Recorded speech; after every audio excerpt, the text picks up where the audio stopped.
உங்கள் தந்தி ஒன் தொலைக்காட்சியில் தினமும் ஒரு சர்ப்ரைஸ் மாலை 6 முதல் 7 மணி வரை காண தவறாதீர்கள். குஜராத்தில் பரவும் சண்டிபுரா வைரஸ் தாக்குதலால் 21 சிறுவர்கள் உயிரிழப்பு. தமிழகத்தில் பொது சுகாதாரத்துறை சார்பில் வழிகாட்டு நெறிமுறை வெளியீடு.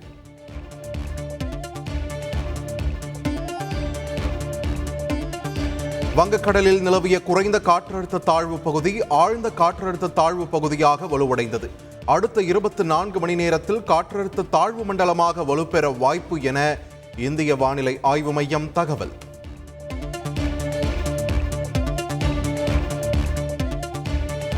தமிழ்நாட்டில் பல்வேறு இடங்களில் பரவலாக மழை. தொடர்ந்து பெய்து வரும் மழையால் விவசாயிகள் பொதுமக்கள் மகிழ்ச்சி.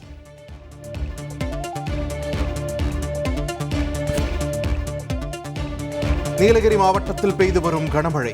உதகை, குந்தா, கூடலூர், பந்தலூர் தாலுகாக்களில் பள்ளிகளுக்கு இன்று விடுமுறை.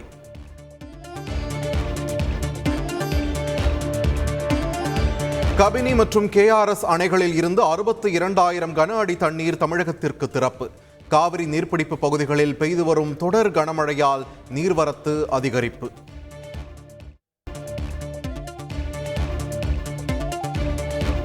ஒகேனக்கல் காவிரியில் நீர்வரத்து 45,000 கன அடியாக அதிகரிப்பு. கர்நாடக அணைகளில் இருந்து திறக்கப்படும் உபரி நீரால் வெள்ளப்பெருக்கு.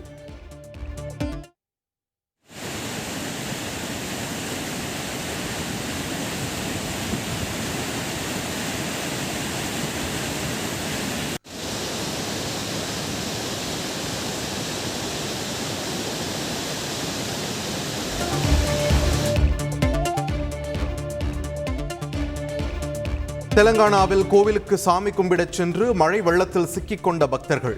தேசிய பேரிடர் மேலாண்மை மீட்புக் குழுவினர் மற்றும் கடற்படையினர் இணைந்து மீட்டனர்.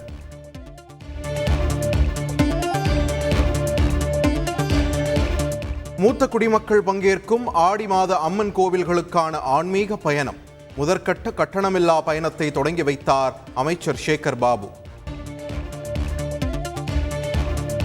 ஆடி வெள்ளியை முன்னிட்டு அம்மன் கோவில்களில் சிறப்பு வழிபாடு. சமயபுரம் மாரியம்மன் கோவிலில் ஏராளமான பக்தர்கள் சுவாமி தரிசனம்.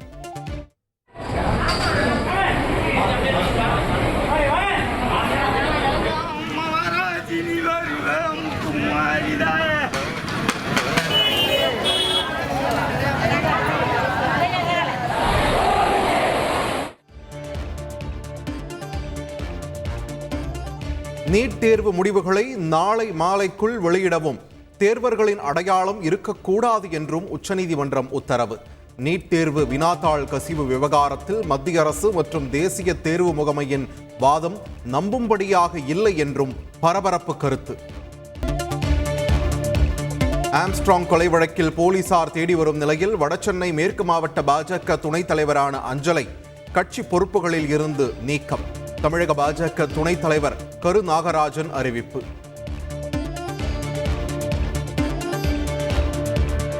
சென்னை மயிலாப்பூரில் அரசு சார்பில் கட்டப்படும் குடியிருப்புகளில் வீடு வாங்கித் தருவதாக கூறி 10 கோடி ரூபாய் மோசடி. தலைமறைவாக இருந்தவர் சரண்.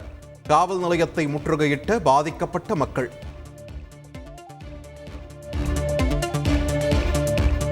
நிலையான வளர்ச்சி பட்டியலில் தமிழ்நாடு 2ஆம் இடம் பெற்றுள்ளது. நிதி ஆயோக் வெளியிட்ட 2023-24 ஆண்டிற்கான அறிக்கையில் தகவல்.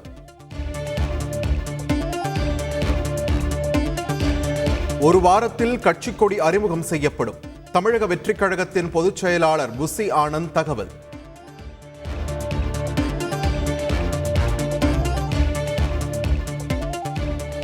பழனி அருகே நாய் குறுக்கே சென்றதால் பைக்கில் சென்ற இருவர் தடுமாறி விழுந்து விபத்து. தெருநாய்களை அப்புறப்படுத்த பொதுமக்கள் கோரிக்கை.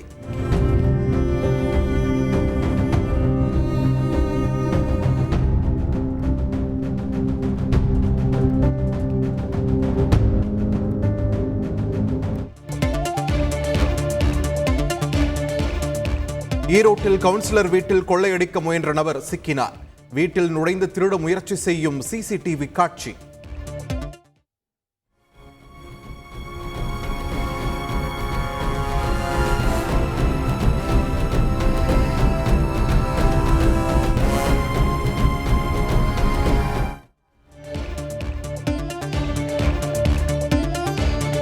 புதுக்கோட்டையில் கத்தியை காட்டி மிரட்டி இளைஞரிடம் நகை பணத்தை கொள்ளையடித்த கும்பல்.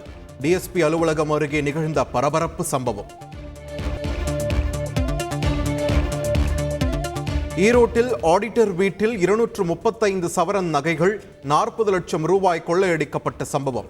ஏற்கனவே 3 பேர் கைதான நிலையில் மேலும் ஒரு முக்கிய குற்றவாளி கைது. 42 சவரன் நகைகள் பறிமுதல். கன்னியாகுமரியில் பிரபல தொழிலதிபரை வீடு புகுந்து தாக்கிய கொள்ளையர்கள். 200 சவரன் நகை கொள்ளை. முகமூடி கொள்ளையர்களுக்கு போலீஸ் வலைவீச்சு. சென்னை தாம்பரத்தில் பள்ளி மாணவர்களுக்கு போதை மாத்திரைகள் விற்ற 3 பேர் கைது. 300க்கும் மேற்பட்ட மாத்திரைகள் பறிமுதல். இளைஞர்களுக்கு போதை ஊசி விற்றதாகவும் அதிர்ச்சி தகவல்.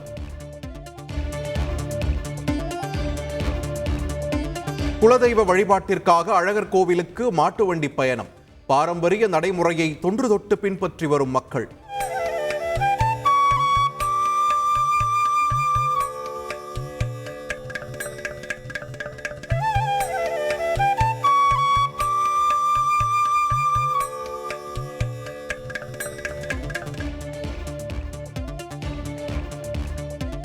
திண்டுக்கல் மாவட்டம் வேடச்சந்தூர் அருகே பெரிய கருப்புசாமி கோவிலில் ஆடி பூஜை கோலாகலம்.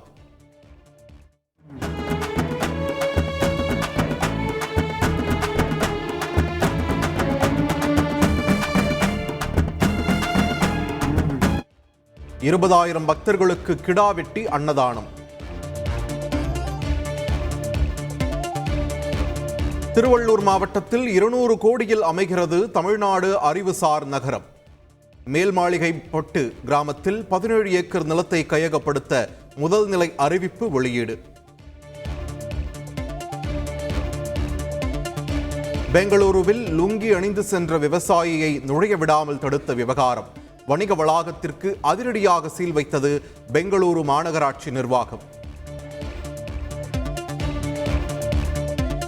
கொரோனா தொற்றால் தனிமைப்படுத்தப்பட்ட அமெரிக்க அதிபர் ஜோ பைடன் அதிபர் தேர்தல் போட்டியில் இருந்து விலகுமாறு சொந்த கட்சியினர் வலியுறுத்துவதாக தகவல்.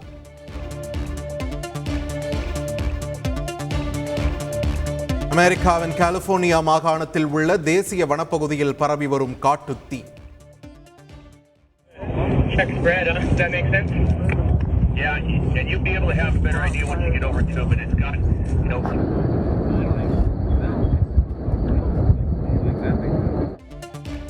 ஏழாயிரத்து 582 ஏக்கர் பரப்பிலான வனங்கள் சேதமடைந்துள்ளதாக தகவல். இந்திய கிரிக்கெட் வீரர் ஹார்திக் பாண்டியா நடிகை நதாஷா தம்பதி விவாகரத்து. கடினமான முடிவு என ஹார்திக் பாண்டியா வேதனை.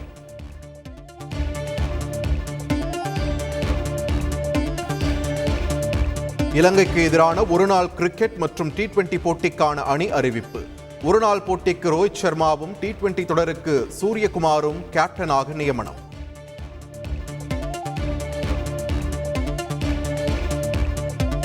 TNPL தொடரில் ஹாட்ரிக் வெற்றியை பதிவு செய்தது சேப்பாக் அணி. சேலம் அணிக்கு எதிரான போட்டியில் 23 ரன்கள் வித்தியாசத்தில் வெற்றி. உங்கள் தந்தி ஒன் தொலைக்காட்சியில் தினமும் ஒரு சர்ப்ரைஸ். மாலை 6 முதல் 7 மணி வரை காண தவறாதீர்கள்.